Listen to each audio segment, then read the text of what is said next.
sinasabi mo? Binigyan ka ng sweets ni Emma?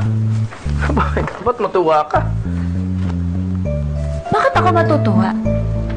Tataba ako dun. Tumaba na nga eh. At sinundan niya pa ako sa butik. Hindi ko maintindihan paano niya nalaman na nandun ako.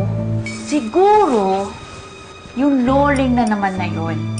Doon na naman niya nakuha yung info.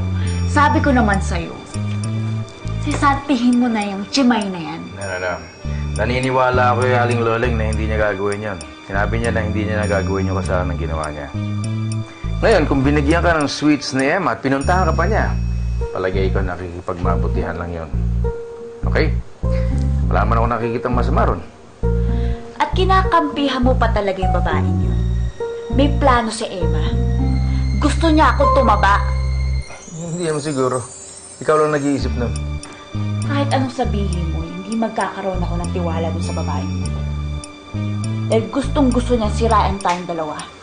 Doon ka nagkakamali. Ang tingin ko talagang gusto niya makipag-ayos. Actually, mabuti rin yan eh. At least makakatulong din siya sa pag-aalaga kay Austin.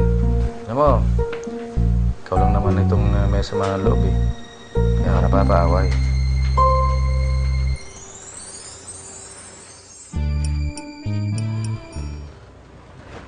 Buisit na yan. Pinatayan pa ako ng telepono. Naku! Diyan nagsisimula yan. Bakit hindi ka papatayan ng telepono? Dinadakdakan mo siya madalas. Parang ginagawa dati ni Emma. Ayaw ni Sir Rome ng ganon. Ang mabuti pa, gawin mo rin yung style mo dati na yung bang nung nakuha mo si Rome. In short, dapat kabit pa rin ang peg mo. Ha? Parang ginagawa ngayon ni Emma. Huwag mo na kasing ambisyonin na makuha ang trono niya dati. Hindi! Okay?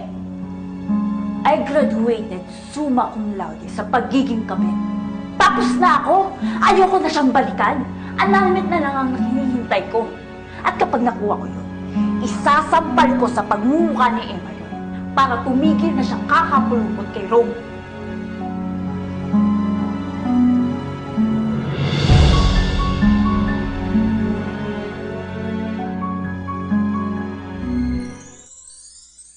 My God! Kailan ba matatapos tong hearing na to para hindi ka natali sa iba dyan? At para matuloy na yung kasal natin? Georgia!